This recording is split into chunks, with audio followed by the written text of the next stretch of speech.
রনিতকে মেরে এবার দড়ি দিয়ে বেঁধে তাকে বিছুটি পাতা লাগিয়ে দিল ঝাঁপি। হ্যাঁ বন্ধুরা, এমনটা হতে চলেছে আজকের পর্বে। বিস্তারিত জানতে ভিডিওটিতে লাইক দিয়ে চ্যানেলটিকে সাবস্ক্রাইব করে পুরো ভিডিওটি তোমরা দেখতে থাকো। গল্পের শুরুতে আমরা দেখতে পারবো দামোদর বাবুকে হাসপাতালে নিয়ে আসা হয়। এদিকে বাইরে দীপের মা খুব কান্নাকাটি করতে থাকে আর বলতে লাগলো, এই ঝাঁপি তুই যেটা বলছিস সেটা সত্যি হবে তো? উনি বেঁচে ফিরবেন তো? ঝাঁপি তখন বলতে লাগলো, মা ছাড়া লক্ষ্মীকে ডাকো, যেটি মা ছাড়া লক্ষ্মী সবকিছু ঠিক করে দেবে। তখনই সবাই মা ছাড়া লক্ষ্মীকে ডাকতে থাকে। এদিকে ডাক্তার বেরিয়ে এসে বলতে লাগলো, "সত্যি আপনাদের পেশেন্ট বেঁচে আছে। আপনারা যেটা ধারণা করছেন সেটাই সত্যি।" জাপি তখন বলতে লাগলো, "কি বলছেন ডাক্তারবাবু? তাহলে এতক্ষণ পর্যন্ত বাবার পালস কেন কেউ খুঁজে পাচ্ছিল না? কি হয়েছিল বাবার?"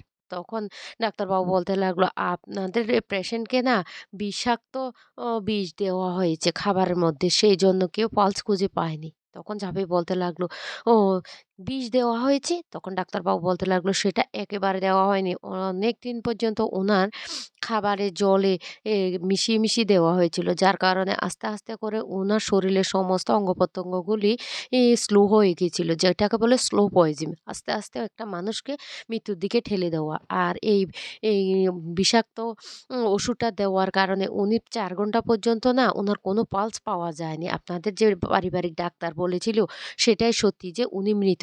এখন ৪ ঘন্টা হয়ে গেছে, তারপরে উনার পালস আবার আস্তে, আস্তে করে কাজ করছে। সেইজন্য পেশেন্ট বেঁচে আছে। তবে পেশেন্টে যতক্ষণ না পর্যন্ত পে পে জ্ঞান ফিরে না আসে ততক্ষণ পর্যন্ত আমরা কিছুই বলতে পারব না।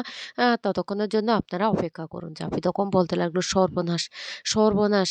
আমি যেটা ধারণা করেছি তাহলে সেটাই হয়েছে?" তখন ডাক্তারবাবু বলতে লাগলো, "হ্যাঁ, আমাদের তো মনে হয় আপনাদের পরিবারের কেউ উনাকে দীর্ঘদিন ধরে বিষাক্ত কিছু খাবারের সাথে মিশিয়ে দিচ্ছেন।" তখন দীপের মা বলতে লাগলো, "আমাদের বাড়িতে কে?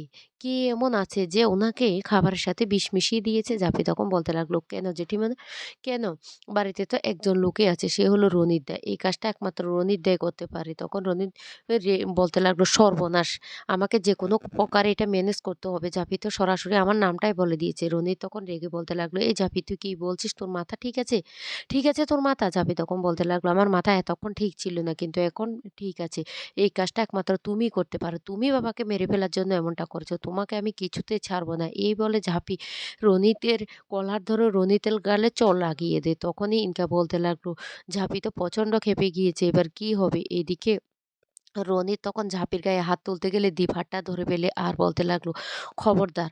খবরদার তুই ঝাঁপির গায়ে হাত তুলবি না।" ঝাঁপি তখন বলে উঠে, "কেন করেছো? কেন আমার বাবাকে এভাবে বিষ দিয়েছো?" তখন দীপ বলতে লাগলো, "আমি এখন বুঝতে পারছি সবকিছু তোর চালাকি। তুই এটা করেছিস।" রনিত তখন বলতে লাগলো, "মিথ্যে কথা, মিথ্যে কথা। দীপ তুই বিশ্বাস কর, তুই আমাকে বিশ্বাস কর।" কাসাই তখন বলতে লাগলো, "তোকে বিশ্বাস করবো রে শয়তান? তুই আমার বাবাকে মেরে ফেলতে চেয়েছিস। তুই ছাড়া এই কাজ আর কেউ করতে পারে না। একমাত্র তুই পারিস। তুই পারে যাবি।" তখন বলতে লাগলো, "বাবাকে এইভাবে দিনের পর দিন বিষ দিয়ে মেরে ফেলার চেষ্টা করা হয়েছে। ওকে তো আমি ছাড়বো না।" দীপ তখন বলতে লাগলো, "আমি বুঝতে পারছি। আমি বুঝতে পারছি তুই সেই জন্য বাবাকে তাড়াতাড়ি করে চুল্লিতে শেষ করে দেওয়ার প্ল্যান করেছিলি। সেই জন্যই তো তুই শ্মশানঘাটটা চেঞ্জ করে দিয়েছিস।" বিতান তখন বলতে লাগলো, "হ্যাঁ, আমরা যতক্ষণ না পর্যন্ত ঝাঁপিকে খবরটা দিয়ে দেইনি ততক্ষণ পর্যন্ত কিন্তু কোনো কিছুই বলা হয়নি। এরপরে ওই শ্মশানঘাটটা চেঞ্জ করে দিয়ে চুল্লির যেখানে সেখানে নিয়ে যাওয়া হয়।" দীপ তখন বলতে লাগলো, "আমার বাবাকে তাড়াতাড়ি পুড়িয়ে ফেলার জন্যই এই ব্যবস্থাটা করেছি।" ডাক্তারবাবু তখন বলতে লাগলো, "একদম ঠিক কথা বলেছেন। উনাকে ৪ ঘন্টার আগে যদি পুড়িয়ে ফেলা যেত তাহলে কিন্তু সবাই উনাকে মৃতই বলত। ৪ ঘন্টার পরে যে উনার ধীরে, ধীরে জ্ঞান ফিরে আসবে সেটা সেটা যে বিষটা দিয়েছে সে বেশ ভালো করে বুঝতে পারে।" তখন মনে পড়ে যায়। ঝাঁপি তখন বলতে লাগলো, এই তুই তো বলেছিলি যে তাড়াতাড়ি করে চুল্লিতে যেন বাবাকে ঢুকিয়ে দেওয়া হয়। তখন দীপেরও মনে পড়ে যায়। দীপ তখন বলতে লাগলো, "এই শয়তান তোকে আমি ছাড়বো না। তুই জ্বলন্ত চুল্লিতে আমার বাবাকে বারবার ঢুকিয়ে দেওয়ার চেষ্টা করছিস। জাফি যতবার আটকাতে গিয়েছে তুই তার বারবার পুড়িয়ে ফেলার চেষ্টা করছিস।" তখন রনিত বলতে লাগলো, "এই দীপ এটা তোর ভুল ধারণা।" তখন দীপের মা গিয়ে সেই রনিতের গায়ে কষিয়ে থাপ্পড় মারে আর বলতে লাগলো, "তুই এতটা জঘন্য, এতটা নীচ! তোর ছোটবেলা থেকে তোর মা তোর পাশে কে যে মানুষটা ছাতার মতো দাঁড়িয়েছিল সেই মানুষটাকে আজকে তুই মেরে ফেলতে চাইছিস? অবশ্য সেটা করবি না বা কেন? কার রক্ত তো দেখতে হবে। তোকে আজকে আমি ছাড়বো না।" রনি তখন পা ধরে বলতে লাগলো, "ও জেঠিমা, জেঠিমা আমাকে ক্ষমা করে দাও। আমি এই কাজটা করিনি। আমি বলছি তো তোমার পা ছুঁয়ে।" তখনই দীপের মা বলতে লাগলো, "শোন, আমার স্বামীর যদি কিছু হয়ে যায় এবার ঝাঁপি নয়, আমি তোকে আসবটি দিয়ে কোপাবো।" তখন ইনকা এসে বলতে লাগলো, "কেন এমনটা করছো? আন্টি কেন এমনটা করছো? তোমাদের কাছে কি কোনো প্রমাণ আছে? রনির যে এই কাজটা করছে সামান্য একটা ঝাঁপির মুখের কথায়?" তখন বলতে লাগলো, "খবরদার তুমি ওর হয়ে আর সালিশি করতে আসবে না। তোমার ওর সাথে কিসের সম্পর্ক? আমি তো অনেকবার তোমাকে নিষেধ করেছি যে ওর সাথে তুমি কথা বলবে না। তারপরেও তোমার এত কিসের সম্পর্ক যে ও দিনরাত ওর সাথে ঘুসুর, ঘুসুর, ফুসুর, ফুসুর করছো?" আর সেই মুহূর্তে তখন উজ্জয়িনী ম্যামও চলে আসে। এ দীপের মা তখন বলতে লাগলো, তোমাকে আমি এ বাড়িতে রাখবো না। তুমি এই বাড়িতে পাকাপোক্ত কিভাবে থাকা যায় সেইজন্য রনিতের সাথে হাত মিলিয়েছে তো?" তখন কাঁসা এসে বলতে লাগলো, "ডাইনি কোথাকার! তুই যে ডাইনি সেটা আমরা বয়স আগেই বুঝতে পেরেছি।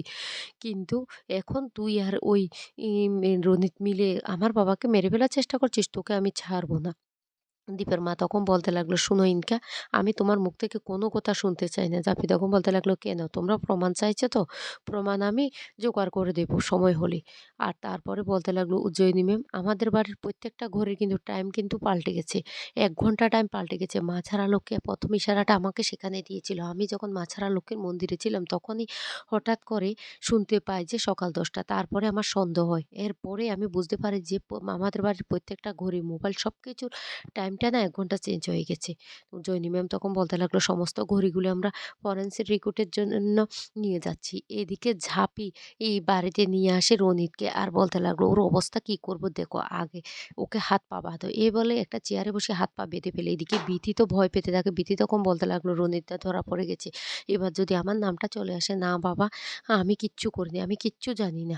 আমাকে এখান থেকে পালাতে হবে।" ঝাঁপি তখন বিতানকে বলতে লাগলো, "বিতান, আমি তোমাকে একটা কথা বলে রাখছি, আমরা হাসপাতালে যাচ্ছি। আমরা না আসা পর্যন্ত ওকে কিছুতে ছাড়বে না। বাড়িতে বাইরে ওকে হেল্প করার জন্য অনেক লোক আছে। তবে ওর অবস্থা তো এখন এমন হয়ে গেছে।" আর সেই মুহূর্তে হাসপাতাল থেকে ফোন আসে। ফোন পেয়ে তো দীপ চমকে যায়। ঝাঁপি তখন বলতে লাগলো, "কি হয়েছে? কি হয়েছে? এ দীপ, কোনো খবর?"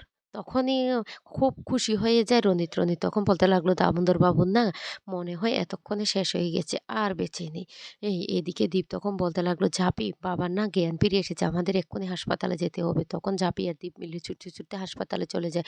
ঝাঁপি তখন খুব খুশি হয়ে যায় আর বলতে লাগলো, "বাবা, বাবা, আমি জানতাম তোমার কিচ্ছু নেই। তুমি বেঁচে আছো।" তখন দামোদর বাবু বলতে লাগলো, "তোর মতো এমন একটা মেয়ে থাকলে কোনো বাবাকে মরতে পারে? এতক্ষণে তো আমার ছাই হয়ে যেত শ্মশানে। আর তুই ছিলি বলে তো আমি বেঁচে আছি।" ঝাঁপি তখন বলতে লাগলো, "না বাবা, আমি তোমার কিচ্ছু হতে দেব না। কিচ্ছু হতে দেব না।" কাসাই তখন বলতে লাগলো, "বাবা, আজকে ঝাঁপির জন্য তুমি বেঁচে গিয়েছো। আর মা তোমাকে একটা কথা না বলে পারছি না। আজকে কিন্তু তুমি তোমার সিঁদুরটা কিন্তু এই মেয়েটার জন্য ফিরে পেয়েছো। তুমি তো এই মেয়েটাকে কোনোদিন আপন করে নিতে পারোনি। এবার অন্ততপক্ষে ওকে আপন করে টেনে নাও।" তখন দীপের মা কান্না করতে থাকে আর ঝাঁপির দিকে তাকিয়ে থাকে। এরপরে দীপের মা হাত জোড় করে মা ছাড়া লক্ষ্মীকে বলতে লাগলো, "মা ছাড়া লক্ষ্মী, তুমি আমার স্বামীকে ফিরিয়ে দিয়েছো।" তারপর ডাক্তারবাবু এসে বলতে লাগলো, "আপনাদের পেশেন্টকে আপনারা বাড়ি নিয়ে যেতে পারেন।" এই কথা বললে তখন দীপও খুব খুশি হয়ে যায়। সবাই মিলে দামোদর সরকারকে বাড়িতে নিয়ে আসা হয়। এদিকে রিপোর্ট আসে যে কোনো ঘড়িতে হাতের ছাপ পাওয়া যায়নি রনিতের। তখন ঝাঁপি বলতে লাগলো, "ওর বিচার আমি করব। ওকে এবার আমি বিচুটি পাতা লাগিয়ে দেব।"